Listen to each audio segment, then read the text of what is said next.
Hello friends, ഇന്നത്തെ എപ്പിസോഡിൽ ശ്യാമ തന്റെ ഫോണിലേക്ക് അയച്ചിരുന്ന വീഡിയോ SI സാർ ആ വീട്ടിലുള്ള ഏവരെയും കാട്ടുന്നു. അത് എല്ലാവരും കണ്ട് ആകെ അതിശയപ്പെട്ടങ്ങനെ നിൽക്കുമ്പോഴാണ് SI ശ്യാമയുടെ അരികിൽ നിന്ന് തനിക്ക് കിട്ടിയ ആ വീഡിയോ ഐശ്വര്യയെ കാണിച്ചിട്ട് SI പറഞ്ഞു, അതെ, ഈ വീഡിയോ എനിക്ക് ശ്യാമ അയച്ചു തന്നതാണ്. ഈ വീഡിയോ കണ്ടിട്ട് എന്താണ് ഐശ്വര്യക്ക് തോന്നുന്നത്? സത്യത്തിൽ ഞാൻ ആർക്കെതിരെയാണ് ആക്ഷൻ എടുക്കേണ്ടത്? ഐശ്വര്യ പറഞ്ഞതുപോലെ ഐശ്വര്യക്കെതിരെയാണോ, അതോ ഇവർ തരുന്ന പരാതിന്മേൽ ഐശ്വര്യയാണോ ഞാൻ അറസ്റ്റ് ചെയ്യേണ്ടത് എന്ന് ചോദിക്കുമ്പോൾ ഐശ്വര്യ ആകെ എന്ത് പറയണമെന്നറിയാതെ ആകെ അന്തിച്ചങ്ങനെ നിന്നു. അപ്പോഴേക്കും ഒരാളെ കൊല്ലാനുള്ള ശ്രമമാണ് നീ നടത്തിയിരിക്കുന്നത്. വധശ്രമത്തിനെതിരെയാണ് നീ ഇപ്പോ ഈ പ്രവൃത്തി ചെയ്തിരിക്കുന്നത്. വധശ്രമത്തിനുള്ള കേസാണ് നിനക്കെതിരെ വരാൻ പോകുന്നത്. മനസ്സിലായോടി എന്ന് ചോദിച്ച് ഐശ്വര്യയുടെ നേരെ SI കൈ ഉയർത്തിയതും ഉടനെ ഐശ്വര്യ താനല്ല എന്നുള്ള രീതിയിൽ അങ്ങനെ നിൽക്കുമ്പോൾ നിന്നോടാടി ചോദിച്ചത്, സത്യം നീ പറയുന്നുണ്ടോ എന്ന് ചോദിച്ച് ഐശ്വര്യയുടെ നേരെ SI കൈ ഉയർത്തി. അപ്പോഴേക്കും ഐശ്വര്യ ഭയത്തോടെ പറഞ്ഞു, അയ്യോ, ഇത് ഞാനാ ചെയ്യിച്ചത്. അത് കേട്ടതും ഐശ്വര്യയുടെ ദേഷ്യത്തോടെ SI ചോദിച്ചു, അപ്പോ നിനക്ക് അറിയാൻ പാടില്ലാഞ്ഞിട്ടല്ല അല്ലെ? നീ മനഃപൂർവ്വം ഓരോന്നും ചെയ്തു വെച്ചതാണ്. ഇനി നീ സത്യം പറ, എന്തിനാണ് ഇങ്ങനെയെല്ലാം നീ ചെയ്തത്? എന്ത് കാരണത്താലാണ് ഇതുപോലെയൊക്കെ നീ ചെയ്തു വെച്ചത്? അതാണ് ഇനി എനിക്ക് അറിയേണ്ടത് എന്ന് SI അറിയിച്ചു. അത് കേട്ടതും ഐശ്വര്യ ആകെ ഭയന്ന് വിറച്ച് പറഞ്ഞു, അയ്യോ മേഡം, ഞാൻ എന്നൊക്കെ പറഞ്ഞതും SI പറഞ്ഞു, അതെ, ഇനി നീ കൂടുതലൊന്നും പറയണ്ട. എന്തിനാണ് നീ ഇവരെ കൊല്ലാൻ ശ്രമിച്ചത്? അതാണ് എനിക്ക് അറിയേണ്ടത്. അപ്പോഴേക്കും ഐശ്വര്യ പറഞ്ഞു, അത് പിന്നെ മേഡം, മറ്റൊന്നുമല്ല, അരുൺ എന്നെ ഡിവോഴ്സ് ചെയ്യുന്നതിന് വേണ്ടി വസുന്ധരാമ അരുണിനെ നിർബന്ധിക്കുന്നുണ്ട്. അതുകൊണ്ട് അത് സംഭവിക്കാതിരിക്കാനാണ്. അത് മാത്രമല്ല, വസുന്ധരാമ ഈ സ്വത്തിന്റെ പാതി ഭാഗം മുഴുവൻ ശ്യാമയ്ക്ക് ജനിക്കാൻ പോകുന്ന കുഞ്ഞിന്റെ പേരിൽ എഴുതി വെക്കുകയാണ്. അതും നടക്കാതിരിക്കാനായിരുന്നോ ഞാൻ ഇങ്ങനെ ഒരു കാര്യം ചെയ്തത് എന്ന് ഐശ്വര്യ പറഞ്ഞു. അത് കേട്ട ഉടനെ SI ദേഷ്യത്തോട് ചോദിച്ചു, അതിന് നീ അവരെ കൊല്ലാനാണോടി നോക്കേണ്ടത്? നീ അവരെ കൊല്ലുകാനല്ലേ ശ്രമിച്ചത്? അപ്പോ നീ പറഞ്ഞതെല്ലാം കളവായിരുന്നല്ലേ എന്ന് ചോദിച്ച് ഐശ്വര്യ തല്ലാനായി SI കൈ ഉയർത്തുമ്പോൾ ഐശ്വര്യ ആകെ ഭയന്ന് വിറച്ചു നിന്നു. പെട്ടെന്ന് ഐശ്വര്യ ഫോണിലേക്ക് കോള് വന്നു. ആ കോള് ആരുടേതെന്ന് ഐശ്വര്യ നോക്കിയിട്ട് അറ്റൻഡ് ചെയ്ത് അങ്ങനെ ഇരിക്കുമ്പോൾ വീണ്ടും SIക്ക് സംശയമായി. ഐശ്വര്യ ആരാ അതിനെ വിളിക്കുന്നതെന്ന് ചോദിച്ചതും അത് ആവശ്യമുള്ള കോൾ അല്ല മേഡം എന്ന് ഐശ്വര്യ മറുപടി നൽകിയത് കേട്ട് വേഗം ഐശ്വര്യ കയ്യിൽ നിന്ന് ആ മൊബൈൽ ഫോൺ തട്ടിപ്പറിച്ച് SI നോക്കുന്നു. അപ്പോഴാണ് അതിൽ കോള് വന്നിരിക്കുന്നത്. മൈ ഡിയർ മമ്മി എന്നെഴുതിയ ആ ഒരു നെയിമിലാണ് കോള് വരുന്നത്. ഉടനെ തന്നെ SI കോള് അറ്റൻഡ് ചെയ്തു. കോൾ എടുത്തതും വേഗം തന്നെ സുരഭി വളരെ ആവേശത്തോടെ ചോദിച്ചു, മോളെ ഐശ്വര്യയും ആ വസുന്ധരാമയും ആ ശ്രീകുട്ടിയും ചത്തോ? രണ്ടുപേരും മരിച്ചോ? ഒന്ന് വേഗം പറ. ഇന്നത്തോടെ അവരുടെ കഥ തീർന്നോ? ഇനി നമുക്ക് ആരെയും പേടിക്കേണ്ട കാര്യമില്ലല്ലോ. നിന്റെ ഈ ആഗ്രഹം സഫലമായല്ലേ മോളെ? എന്തായാലും ഒന്ന് പെട്ടെന്ന് പറ, കേൾക്കാൻ ഞാൻ കാതോർത്തിരിക്കുകയാണ്. വിവരങ്ങൾ അറിയാഞ്ഞിട്ട് എനിക്ക് വല്ലാത്ത ആശങ്കയുണ്ട്. പെട്ടെന്ന് പറ മോളെ, എനിക്ക് കേൾക്കാൻ കൊതിയാകുന്നു എന്നൊക്കെ വളരെ ആവേശത്തോടെ സുരഭി ചോദിക്കുമ്പോൾ ഐശ്വര്യ ആകെ ടെൻഷനിലായി. എന്താ മോളെ, എന്താ നീ ഒന്നും പറയാത്തത് എന്ന് ചോദിക്കുമ്പോൾ പെട്ടെന്ന് SI ചോദിച്ചു, നിങ്ങൾ എവിടെയാ? അത് കേട്ട് ആ സംശയത്തോടെ സുരഭി പറഞ്ഞു, അല്ല മോളെ, നിന്റെ ശബ്ദം എന്താ വല്ലാതിരിക്കുന്നത്? നീ എന്താ ഇങ്ങനെയൊക്കെ ചോദിക്കുന്നത് എന്ന് ചോദിച്ചപ്പോൾ പെട്ടെന്ന് ഐശ്വര്യ വിളിച്ചു പറഞ്ഞു, മമ്മി, പോലീസാ സംസാരിച്ചത്. അത് കേട്ടതും അയ്യോ എന്ന് പറഞ്ഞ് സുരഭി വേഗം കോള് കട്ട് ചെയ്തു.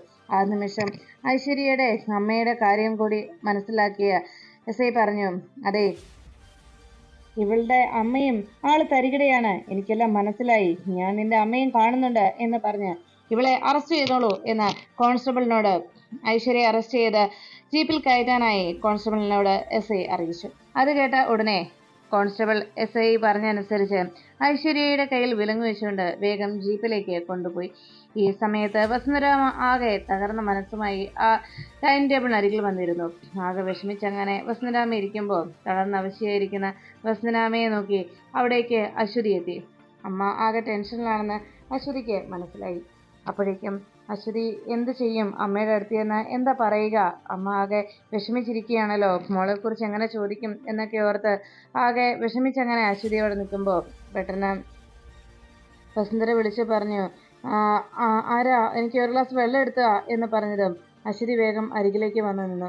അശ്വതി വെള്ളം എടുത്തു കൊടുത്താൽ വഴക്ക് പറയുമോ എന്നറിയാതെ ആകെ ടെൻഷനോടങ്ങ് നിൽക്കുമ്പോൾ വസുന്ധര പറഞ്ഞു, ചോദിച്ചു കേട്ടില്ലേ, വെള്ളം എടുത്തു തരാൻ. അത് കേട്ട ഉടനെ ശരിയമ്മ എന്ന് പറഞ്ഞ് വേഗം അശ്വതി ഒരു ഗ്ലാസ് വെള്ളം എടുത്ത് വസുന്ധരയ്ക്ക് നൽകി. വസുന്ധര അത് കുടിച്ചു കഴിഞ്ഞത് ഉടനെ അശ്വതി ചോദിച്ചു, അമ്മേ ഇപ്പൊ എങ്ങനെയുണ്ട് എന്ന് ചോദിച്ചപ്പോൾ നല്ല ആശ്വാസമുണ്ട് എന്ന് പറഞ്ഞു.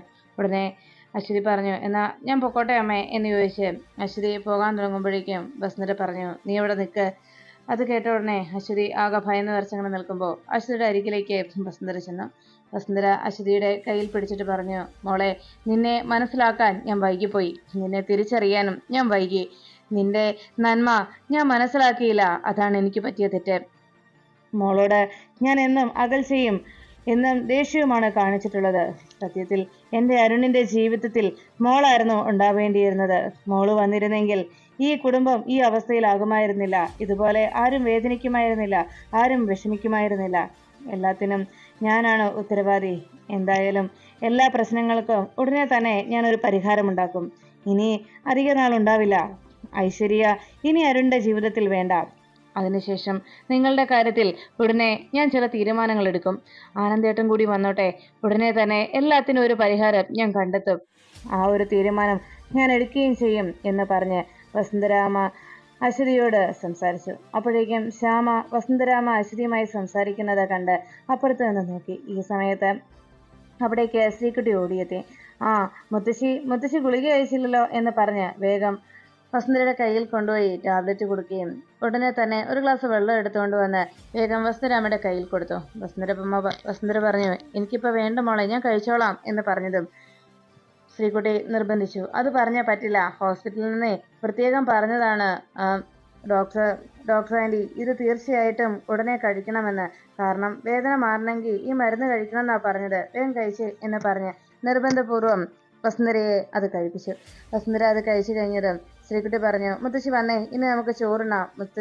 മുത്തശ്ശി ഊണ് കഴിച്ചില്ലല്ലോ എന്ന് പറഞ്ഞപ്പോൾ വസുന്ധര പറഞ്ഞു, സാരമില്ല മോളെ, ഞാൻ കഴിച്ചോളാം. എൻ്റെ ശ്രീകുട്ടിക്ക് കുഴപ്പമൊന്നുമില്ലല്ലോ, അത് തന്നെ മുത്തശ്ശിക്ക് വലിയ ആശ്വാസം എന്നറിയിച്ചു. അത് കേട്ട ഉടനെ ശ്രീകുട്ടി പറഞ്ഞു, മുത്തശ്ശി അങ്ങനെ പറഞ്ഞാൽ പറ്റില്ല, മുത്തശ്ശി വേഗം വന്നേ, വന്ന് കഴിച്ചേ, ഞാൻ വിളമ്പിത്തരാം എന്ന് പറഞ്ഞ് ശ്രീകുട്ടി ഭക്ഷണം എടുത്തു കൊടുക്കാനായി തയ്യാറാകുന്നു. ശ്രീകുട്ടി വസുന്ധരാമയെ ഡൈനിങ് ടേബിളിൽ കൊണ്ടുവന്നിരുത്തുമ്പോൾ വസുന്ധരാമ പറഞ്ഞു, വേണ്ട മോളെ, മോളുടെ ഈ സ്നേഹവും സത്യത്തിൽ ഇതാണ് യഥാർത്ഥത്തിലുള്ള സ്നേഹം. ഈ സ്നേഹവും കരുതലുമാണ് ഏവർക്കും വേണ്ടത്. ഇനി എൻ്റെ ശ്രീകുട്ടി ഇങ്ങനെ കഴിഞ്ഞാൽ പോരാ, ശ്രീകുട്ടി അച്ഛൻ്റെയും അമ്മയുടെയും കൂടെയാണ് വളരേണ്ടത് എന്ന് പറഞ്ഞു. അത് കേട്ട ആ നിമിഷം ആകെ സംശയത്തോടെ ശ്രീകുട്ടി ചോദിച്ചു, മുത്തശ്ശി എൻ്റെ അച്ഛനോ? എൻ്റെ അച്ഛനെ മുത്തശ്ശിക്കറിയാവോ? ആരാ മുത്തശ്ശി എൻ്റെ അച്ഛൻ? എന്നോട് പറ മുത്തശ്ശി എന്ന് പറഞ്ഞു. ആ ചോദ്യം കേട്ടതും വസുന്ധരാമ ആകെ ടെൻഷനിലായി. അപ്പോഴേക്കും അശ്വതിയും ഒപ്പം ശ്യാമയും ശ്രീകുട്ടിയുടെ സംശയം കേട്ട് ആകെ പകച്ചങ്ങനെ നിൽക്കുമ്പോൾ ഉടനെ തന്നെ വസുന്ധരാമ പറഞ്ഞു, മോളുടെ അച്ഛൻ ആരാണെന്നും മോളുടെ അച്ഛൻ ഏതാണെന്നും ഉടനെ തന്നെ മുത്തശ്ശി കാണിച്ചു തരാം. അതിന് കുറച്ച് ദിവസം കൂടി കാത്തിരിക്കണം. മുത്തശ്ശി മോളുടെ അച്ഛനെ കാട്ടിത്തരാട്ടോ എന്ന് പറഞ്ഞു. അത് കേട്ട ഉടനെ ശ്രീകുട്ടി ചോദിച്ചു, സത്യമാണോ മുത്തശ്ശി, എനിക്ക് കാണിച്ചു തരുമോ എന്ന് ചോദിച്ചപ്പോൾ തീർച്ചയായിട്ടും എൻ്റെ പൊന്നു മോൾക്ക് മോളുടെ അച്ഛനെ മുത്തശ്ശി എന്നെ കാണിച്ചു തരാം, മോള് വിഷമിക്കണ്ടോ എന്ന് പറഞ്ഞപ്പോൾ ശ്രീകുട്ടി പറഞ്ഞു, എനിക്ക് മുത്തശ്ശിയെ വിശ്വാസമാണ്, മുത്തശ്ശി പറഞ്ഞാൽ അതുപോലെ ചെയ്യുമെന്ന് എനിക്കറിയാം, അതുകൊണ്ട് മുത്തശ്ശി പറഞ്ഞതുപോലെ തന്നെ ചെയ്യുമെന്ന് ഉറപ്പുള്ളത് കൊണ്ട് എനിക്ക് സന്തോഷമേ ഉള്ളൂ എന്ന് പറഞ്ഞ് ഞാൻ മുത്തശ്ശി പറയുന്ന ദിവസം വരെ കാത്തിരുന്നോളാം എന്ന് ശ്രീകുട്ടി അറിയിച്ചു. അങ്ങനെ ശ്രീകുട്ടി വലിയ സന്തോഷത്തിൽ നിൽക്കുമ്പോൾ വസുന്ധരാമ ശ്രീകുട്ടിയോട് പറഞ്ഞു, എന്നാ വാ നമുക്ക് പോകാം എന്ന് പറഞ്ഞ് ശ്രീകുട്ടിയെ വിളിച്ചുകൊണ്ട് വസുന്ധരാമ റൂമിലേക്ക് പോകുന്നു. ഈ സമയത്ത് അശ്വതി തൻ്റെ ജീവിതത്തിൽ വലിയൊരു മാറ്റം വരാൻ പോകുന്നതിൻ്റെ ആ ഒരു സൂചന കിട്ടിയതിൻ്റെ സന്തോഷത്തിൽ, വസുന്ധരാമ തന്നെ സ്നേഹിച്ചു തുടങ്ങിയും തന്നെ മനസ്സിലാക്കിയതിൻ്റെ ആശ്വാസത്തിൽ അശ്വതി സന്തോഷത്തോടെ അങ്ങനെ നിൽക്കുമ്പോൾ മനസ്സ് നിറഞ്ഞ സന്തോഷത്തിൽ അശ്വതി നിൽക്കുന്നത് കണ്ട് ശ്യാമ അരികിലേക്ക് ചെന്നു. അമ്മ ചേച്ചിയെയും ശ്രീകുട്ടിയെയും സ്നേഹിച്ചു തുടങ്ങി. ഇനി അരുണേട്ടൻ്റെ ജീവിതത്തിൽ ചേച്ചിയെ അമ്മ കൊണ്ടുവരുള്ളൂ. ഐശ്വര്യടത്തിയോടുള്ള ചേച്ചിയുടെ എല്ലാ ഇഷ്ടങ്ങളും അമ്മയുടെ എല്ലാ ഇഷ്ടങ്ങളും പ്രതീക്ഷകളുമെല്ലാം അവസാനിച്ചു. ഇനിയും അരുണേട്ടൻ്റെ ജീവിതത്തിൽ അശ്വതി ചേച്ചി തന്നെയാണ് വേണ്ടത്. ഇനി നല്ലൊരു ജീവിതം ചേച്ചിക്കും അരുണേട്ടനും കിട്ടുമല്ലോ എന്ന് മനസ്സിൽ സന്തോഷപൂർവ്വം ആലോചിച്ച് അങ്ങനെ നിൽക്കുമ്പോൾ ശ്യാമയ്ക്കും തൻ്റെ കുഞ്ഞിനുമൊക്കെ നല്ലത് വരുന്നതിന് വേണ്ടി പ്രാർത്ഥനയോടെ അപ്പുറത്ത് മാറി നിൽക്കുകയാണ് അശ്വതി അവിടെ ചെന്ന് പ്രാർത്ഥനയോടെ തൊഴുതു നിന്നു. ഭഗവാനെ, എനിക്ക് ഇപ്പോൾ വിശ്വാസമായി, നിനക്ക് ശക്തിയുണ്ടെന്ന്, നീ എൻ്റെ പ്രാർത്ഥന കേൾക്കുന്നുണ്ടെന്ന് എനിക്ക് വിശ്വാസമായി. അതുകൊണ്ട് ഇനി ശ്യാമയ്ക്കും ഈ കുടുംബത്തുള്ളവർക്കും എൻ്റെ മോക്കും അരുണിനും അമ്മയ്ക്കും ഒന്നും ഒരാപത്തും വരുത്തരുതേ, എല്ലാവരെയും കാത്തോണേ എന്ന് പ്രാർത്ഥിച്ചുകൊണ്ട് പിന്തിരിഞ്ഞു നോക്കിയ അശ്വതിയുടെ മുന്നിൽ പുഞ്ചിരിയോടെ നിൽക്കുകയാണ് ശ്യാമ. ശ്യാമയെ കണ്ടതോടെ അശ്വതി വലിയ സന്തോഷത്തിലൂടെ പറഞ്ഞു, ശ്യാമേ, അമ്മ എന്നോട് സംസാരിച്ചു എന്ന് പറഞ്ഞതും ശ്യാമ പറഞ്ഞു, എല്ലാം ഞാൻ കണ്ടു. ഇനി ഉടനെ തന്നെ അരുണേട്ടനുമായിട്ടുള്ള ഐശ്വര്യടത്തിയുടെ ഡിവോഴ്സ് നടക്കും, അതിൽ സംശയമൊന്നുമില്ല. അതിനുശേഷം ഈ വീട്ടിൽ മറ്റൊരാഘോഷം ഉണ്ടാകും. ഉടനെ തന്നെ ഒരു വിവാഹം ഈ വീട്ടിൽ നടക്കും, അത് തീർച്ചയാണ്. അല്ല, ഈ പുതുപ്പെണ്ണിനെ ഒരു കാര്യം എനിക്ക് ചോദിക്കാനുണ്ട്. ഈ ഒരു വിവാഹം ഏത് ക്ഷേത്രത്തിൽ വെച്ചാണ് നടത്തേണ്ടത്, അതോ ഓഡിറ്റോറിയത്തിൽ വെച്ചാണോ? എന്താ ഈ പുതുപ്പെണ്ണിന്റെ കല്യാണ പെണ്ണിന്റെ ആഗ്രഹം എന്ന് ചോദിക്കുമ്പോൾ ചിരിച്ചുകൊണ്ട് തല കുനിച്ചു നിൽക്കുകയാണ് അശ്വതി. ഒന്ന് പോ ശ്യാമേ എന്ന് പറഞ്ഞ് അങ്ങനെ നിൽക്കുമ്പോൾ ശ്യാമയോട് അശ്വതി പറഞ്ഞു, എനിക്കിപ്പോ ഒരു കാര്യം കൂടി സംശയമുണ്ട് ശ്യാമേ. കഴിഞ്ഞ ജന്മത്തിൽ ശ്യാമയും ഞാനും ഒരമ്മയുടെ വയറ്റിൽ പിറന്ന കുട്ടികളായിരുന്നോ, സഹോദരികളായിരുന്നോ എന്ന്. കാരണം അത്രത്തോളം അടുപ്പം നമുക്കിടയിലുണ്ട്. അതുമാത്രമല്ല, എനിക്ക് ഏതാപത്ത് വന്നാലും ആ ആപത്തിൽ നിന്നൊക്കെ എന്നെ ശ്യാമയല്ലേ വന്ന് രക്ഷിക്കാറുണ്ടായിരുന്നത്. ഇപ്പോൾ സത്യത്തിൽ ഞാനും മോളും ഈ വീട് നിൽക്കുന്നത് തന്നെ ശ്യാമയുടെ മാത്രം ആ കഴിവുകൊണ്ടാണ്, ശ്യാമയുടെ മാത്രം സഹായം കൊണ്ടാണ്. ശ്യാമയില്ലായിരുന്നുവെങ്കിൽ ഞാനും എൻ്റെ മോളും ഇന്ന് ജീവനോടെ ഇവിടെ ഉണ്ടാകുമായിരുന്നില്ല എന്നൊക്കെ അശ്വതി പറയുമ്പോൾ ശ്യാമ പറഞ്ഞു, അങ്ങനൊന്നുമില്ല, അതൊന്നുമല്ല. ഭഗവാൻ, എൻ്റെ കണ്ണൻ എല്ലാം കാണുന്നുണ്ടായിരുന്നു. ഭഗവാന്റെ കരുതലും ഈ വീട്ടിലുള്ളവർക്ക് എല്ലാവർക്കും നേരെയുണ്ട്. അതുകൊണ്ടാണ് ഒരാപത്തും വരുത്താതെ ഏവരെയും കാത്തത്. അത് കേട്ട ശ്യാമയുടെ വാക്കുകൾ കേട്ട് ശരിവെച്ചുകൊണ്ട് അങ്ങനെ അശ്വതി നിൽക്കുമ്പോൾ ശ്യാമ ചോദിച്ചു, അതെ, ഞാൻ ചോദിച്ചതിന് മറുപടി ഒന്നും പറഞ്ഞില്ലല്ലോ.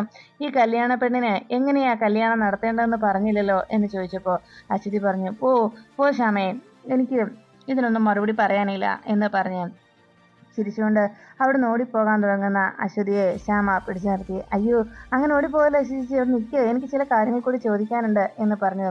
അതോ ഇനിയിപ്പോൾ അരുണേട്ടനെ വിളിക്കണോ? രണ്ടുപേർക്കും കണ്ണിൽ നോക്കിയിരുന്നാൽ മാത്രമേ ഇനി എന്തൊക്കെ ചെയ്യേണ്ടതിനെ കുറിച്ചൊക്കെ ഉള്ള ആലോചന ഉണ്ടാവുള്ളൂ, അല്ലെങ്കിൽ അതിനെക്കുറിച്ച് തീരുമാനിക്കാനാവുകയുള്ളൂ എന്നൊക്കെ ശ്യാമ ചോദിക്കുമ്പോൾ ഒന്ന് പോ ശ്യാമേ എന്ന് പറഞ്ഞ് ആകെ നാണത്തോടെ അവിടെ നിന്ന് ഓടി രക്ഷപ്പെടുകയാണ് ശ്യാമയുടെ അരികിൽ നിന്ന് അശ്വതി. ഈ കാഴ്ച കണ്ട് ശ്യാമ ചിരിച്ചുകൊണ്ട്, ഭഗവാനെ, ഇനിയൊരു ആപത്തും വരുത്തരുതേ, എന്നും ഈ വീട്ടിൽ സന്തോഷ സമാധാനവും ഉണ്ടാകണേ എന്ന പ്രാർത്ഥനയോടെ ഐശ്വര്യ അങ്ങനെ നിന്നു. അതിനുശേഷം അശ്വതിയും അവിടെ പോലീസ് സ്റ്റേഷനിൽ എത്തിക്കഴിയുമ്പോൾ ഐശ്വര്യ അവിടെ നിൽക്കുന്ന നേരത്ത് അതുവഴി ഒരു ലേഡി കോൺസ്റ്റബിൾ എത്തി. ലേഡി കോൺസ്റ്റബിളിനെ കണ്ട ഉടനെ ഐശ്വര്യ വിളിച്ചു, അതെ, അവിടെ നിന്നേ, നിങ്ങൾ എത്ര നേരം എന്നെ ഇവിടെ കൊണ്ടുവന്ന് നിർത്തിയിരിക്കുന്നത്? എന്ത് കുറ്റത്തിന്റെ പേരിലാണ് എന്നെ ഇവിടെ പിടിച്ചു നിർത്തിയിരിക്കുന്നത് എന്നിങ്ങനെ ചോദിച്ചു. ഐശ്വര്യയോട് പറഞ്ഞു, അതെന്തൊക്കെയാണെന്ന് നിനക്ക് ഇപ്പൊ തന്നെ അറിയണോ? എസ് ഐ മേഡം ഉണ്ട് ഇവിടെ, എസ് ഐ മേഡത്തോട് പറയണോ നിന്റെ സംശയങ്ങളൊക്കെ തീർക്കാൻ എന്ന് ചോദിച്ചു. ഈ സമയത്ത് അങ്ങനെ ചോദിച്ചുകൊണ്ട്, ആളാരാണെന്ന് നിനക്ക് മനസ്സിലായില്ല, ഞാൻ ആരാണെന്ന് മനസ്സിലാകാത്തത് കൊണ്ടാണ് നീ ഇങ്ങനെയൊക്കെ പറയുന്നത് എന്ന് ഐശ്വര്യ ദേഷ്യപ്പെടുമ്പോൾ ഉടനെ കോൺസ്റ്റബിൾ പറഞ്ഞു, എനിക്ക് മനസ്സിലായി, നീ വലിയ മിസ് കേരളയാണെന്നൊക്കെയല്ലേ പറഞ്ഞത്. ഏത് കേരളയാണെങ്കിൽ എന്താ, നീ ഇപ്പോഴേ വധശ്രമത്തിന്റെ പേരിലാ അകത്ത് വന്നിരിക്കുന്നത്. അതുകൊണ്ട് തന്നെ ഇനി എത്ര നാൾ ജയിലിൽ കിടക്കണമെന്നതിനെ കുറിച്ച് മാത്രം ആലോചിച്ചാൽ മതി. ഇനി ഇവിടെ നിന്ന് പുറത്തു പോകാമെന്ന് സ്വപ്നം പോലും കാണണ്ട എന്ന് പറഞ്ഞ അവിടുന്ന് പിന്നെ നിന്റെ ഈ പൊങ്ങച്ചം കേൾക്കാനൊന്നും എനിക്ക് നേരവുമില്ല എന്ന് പറഞ്ഞ കോൺസ്റ്റബിൾ അവിടെ നിന്ന് പോന്നു. ഈ സമയത്ത് ഐശ്വര്യ അന്വേഷിച്ച് അവിടേക്ക് സുരഭി എത്തി. സുരഭി ആ കോൺസ്റ്റബിളിനെ പിടിച്ചു നിർത്തിയിട്ട് ചോദിച്ചു, അതെ, ഇവിടുത്തെ എസ് ഐ എന്ത് ചെയ്യും? എസ് ഐനെ എനിക്കൊന്ന് കാണണം. അത് കേട്ട ഉടനെ പി സി പറഞ്ഞു, എന്താ കാര്യം പറ നിങ്ങള്. ഉടനെ സുരഭി പറഞ്ഞു, അതെ, എനിക്കിവിടെ എസ് ഐയെ കണ്ടേ പറ്റൂ. എൻ്റെ മോളെ അനാവശ്യമായിട്ട് ഇവിടെ തടങ്കലിൽ വെച്ചിരിക്കുന്ന എന്തിനാണെന്ന് എനിക്ക് അറിയണം എന്നിങ്ങനെ ചോദിച്ച് സ്ത്രീ ബഹളം വെക്കുമ്പോൾ അവിടേക്ക് എസ് ഐ എത്തി. എന്താ നിങ്ങള്, ആരാ നിങ്ങള് എന്ന് ചോദിച്ച് ബഹളം വെക്കുന്ന സുരഭിയുടെ അരികിലേക്ക് എസ് ഐ മേഡം എത്തിയതും ഉടനെ സുരഭി പറഞ്ഞു, ഇത് നിങ്ങളാണല്ലേ എസ് ഐ, എന്തായാലും എനിക്കെൻ്റെ മോളെ കാണണം, അവളെ കാണാനാണ് ഞാൻ വന്നത് എന്ന് പറഞ്ഞ് സ്ത്രീ ബഹളം വെച്ചതും എസ് ഐ പറഞ്ഞു, ആഹാ, നിങ്ങളുടെ മോളെ കാണണം എന്നല്ലേ, നിങ്ങളുടെ മോള് എന്താ ചെയ്തതെന്ന് നിങ്ങൾക്ക് അറിയാവോ എന്ന് ചോദിച്ചപ്പോൾ സുരഭി പറഞ്ഞു, അതെന്താന്നൊക്കെ ഞാൻ ആരാണെന്നും ഞാൻ എന്താണെന്ന് നിങ്ങൾക്ക് അറിയാൻ പാടില്ലാത്തത് കൊണ്ടാണ്, അതുകൊണ്ട് മര്യാദയ്ക്കൊന്നും എനിക്കെൻ്റെ മോളെ കാണണം എന്ന് പറഞ്ഞ് സുരഭി അവിടുന്ന് പോകാൻ തുടങ്ങുമ്പോഴേക്കും ആ നിമിഷം തന്നെ എസ് ഐ തൻ്റെ കയ്യിൽ നിന്ന് ലാത്തി വെച്ച് സുരഭിക്കിട്ട് തലങ്ങും വിലങ്ങും തല്ലുന്നു. നിനക്ക് അത്രയ്ക്കായോടെ, നിന്റെ മകള് ചെയ്ത പ്രവൃത്തി എന്താണെന്ന് നിനക്ക് അറിഞ്ഞൂടെ? നിന്നെ കിട്ടാനായി ഞാൻ കാത്തിരിക്കുകയായിരുന്നു എന്ന് പറഞ്ഞതും സുരഭി തല്ലുകൊണ്ട് അവശയായി വേഗം കൈകൂപ്പി പറഞ്ഞു, മേഡം എന്നെ ഒന്ന് വെറുതെ വിടണേ മേഡം, ഞാൻ വെറുതെ പറഞ്ഞതാ, ഞാനൊരു പാവമാണ് എന്ന് പറഞ്ഞ് തൊഴുതങ്ങനെ നിന്നു. സുരഭി അകത്തേക്ക് കയറി ചെന്നതും ഐശ്വര്യ സുരഭിയെ കണ്ടതോടെ വലിയ ആശ്വാസത്തിലായി. അമ്മ വന്നല്ലോ എന്നുള്ള ആശ്വാസത്തിൽ അങ്ങനെ നിൽക്കുമ്പോ സുരഭിയോട് ഐശ്വര്യ പറഞ്ഞു, കണ്ടില്ലേ അമ്മേ, ഇവരെന്തിനാ എന്നെ ഇവിടെ പിടിച്ചോണ്ട് വന്നെന്നറിയാവോ?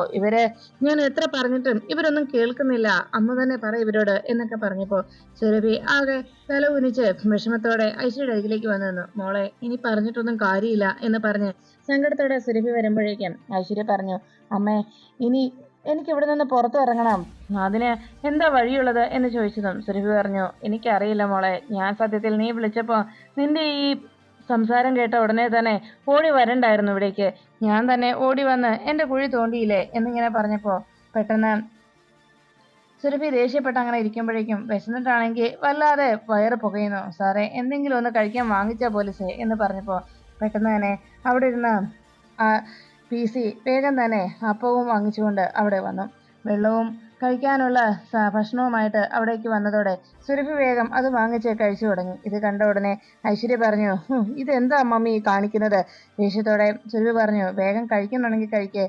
അപ്പോഴേക്കും സുരഭിയുടെ കയ്യിലിരുന്ന ആ പൊതി നോക്കിയിട്ട് ഐശ്വര്യ ചോദിച്ചു, ഇതെന്താ അപ്പോ ആണോ എന്നിങ്ങനെ ചോദിച്ചപ്പോ സുരഭിയോട് ഐശ്വര്യ സംശയത്തോടെ ചോദിക്കുമ്പോ PC പറഞ്ഞു, അതെ അപ്പോ, അതെന്താ നീ കഴിക്കില്ലേ എന്ന് ചോദിച്ചപ്പം പെട്ടെന്ന് ഐശ്വര്യ പറഞ്ഞു, അപ്പോ ഒന്നും എനിക്ക് വേണ്ട, പോയി ബിരിയാണിയും ചിക്കനും മേടിച്ചോണ്ട് വാ, അല്ലെങ്കിൽ പൊറോട്ടയും ചിക്കനും മേടിച്ചോണ്ട് വാ എന്ന് പറഞ്ഞു. ഇത് കേട്ട ഉടനെ തന്നെ ദേഷ്യത്തോടെ ഐശ്വര്യ ആ അപ്പം എടുത്ത് നിലത്തേക്കിട്ടു.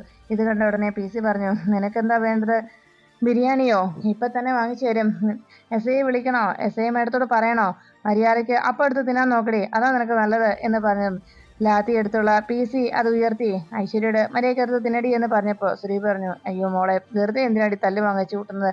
ഇനി ആ മമ്മിക്ക് വയ്യ, മമ്മിക്ക് കഴിക്കാൻ കിട്ടാവുന്ന അത്രയും മമ്മി വാങ്ങിച്ചു കൂട്ടിയിട്ടുണ്ട്, ഇനിയും തല്ലുകൊള്ളാൻ മമ്മിക്ക് പറ്റില്ല, അതുകൊണ്ട് എന്റെ പൊന്നുമോള് വേഗം അതെടുത്ത് കഴിക്കാൻ നോക്ക്, അതേ ഇനി നിവൃത്തിയുള്ളൂ എന്ന് പറഞ്ഞ് ഐശ്വര്യയോട് അത് വാങ്ങിച്ച് കഴിക്കാനായി സുരഭി ആവശ്യപ്പെട്ടു. സുരഭി ആകെ വിഷമത്തോടെ പറയുന്നത് കേട്ട് അവസാനം ഐശ്വര്യ മനസ്സോടെ അത് കഴിക്കാമെന്ന് സമ്മതിക്കുന്നു. അങ്ങനെ വിഷമത്തോടെ ഐശ്വര്യ ആ നിലത്തേക്ക് താൻ വലിച്ചെറിഞ്ഞ് അപ്പം എടുത്ത് പതുക്കെ സങ്കടത്തോടെ കഴിച്ചു.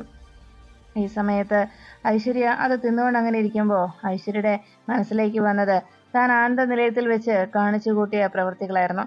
അവിടെ എല്ലാവരും ഇരുന്ന് ഒരുമിച്ചിരുന്ന് ഭക്ഷണം കഴിക്കുന്നത് കണ്ടതോടെ താനത് നിലത്തേക്ക് വലിച്ചെറിഞ്ഞത് അന്ന് രുചികരമായിട്ടുള്ള ആഹാരം വലിച്ചെറിഞ്ഞതിന്റെ പേരിൽ അന്ന് താൻ കാണിച്ച അഹങ്കാരത്തിന് ഇന്ന് താൻ അനുഭവിക്കുന്നത് ഇത്തരത്തിലൊരു തിരിച്ചടിയാണല്ലോ എന്നോർത്ത് മനസ്സ് തകർന്ന് അത് കഴിച്ചുകൊണ്ട് അങ്ങനെ ഇരിക്കുകയാണ് ഐശ്വര്യ. ഈ സമയത്ത് ശ്യാമ ഉറങ്ങുന്ന നേരത്ത് ശ്യാമയുടെ മനസ്സിലേക്ക് മറ്റൊരു കാഴ്ച കാണുകയാണ്. ശ്യാമ പുറത്ത് പൂക്കളൊക്കെ എടുത്തുകൊണ്ടിരിക്കുമ്പോൾ ശ്യാമയ്ക്കരികിലേക്ക് ഒരു കൊച്ചു പെൺകുട്ടി മയിൽപീലിയും പിടിച്ചുകൊണ്ട് ഓടി ശ്യാമയ്ക്കരികിലേക്ക് നടന്നു വരുന്ന കാഴ്ചയും ശ്യാമ വേഗം ആ മോളെ കയ്യിലേക്ക് എടുത്ത് തോളത്ത് വെച്ച് അതിനെ കൊഞ്ചിക്കുന്നു. പെട്ടെന്ന് ഉറക്കത്തിലായിരുന്ന ശ്യാമ ചാടി എഴുന്നേറ്റു. ഉറക്കത്തിൽ നിന്ന് എഴുന്നേൽക്കുന്ന ശ്യാമ ആ നിമിഷം ആലോചിച്ചത് കണ്ണനോട് ആലോചിച്ചു. കണ്ണ, നീ എന്നെ സ്വപ്നത്തിൽ കാണിച്ചതാണോ എനിക്ക് ജനിക്കാൻ പോകുന്ന എൻ്റെ മോളെ എന്ന് ശ്യാമ അങ്ങനെ ചോദിച്ചതും കൃത്യമായി ശ്യാമയുടെ ദേഹത്തേക്ക് ഒരു മയിൽപ്പീലിത്തുണ്ട് വന്നു വീണു. ആ മയിൽപ്പീലിത്തുണ്ട് തൻ്റെ കയ്യിലേക്കിട്ട കണ്ണൻ അത് തൻ്റെ സ്വപ്നം അത് തന്നെയാണ് യാഥാർത്ഥ്യമാകാൻ പോകുന്നത് എന്നൊരു സൂചന തനിക്ക് തന്നതാണെന്ന് മനസ്സിലാക്കിയ ശ്യാമ ആ മയിൽപ്പീലിത്തുണ്ട് ചേർത്ത് പിടിച്ച് തൻ്റെ വയറ്റിലുള്ള കുഞ്ഞിനെ ഓർത്തുകൊണ്ട് അങ്ങനെ വീണ്ടും ഉറക്കത്തിലേക്ക് വഴുതി വീഴുന്നു.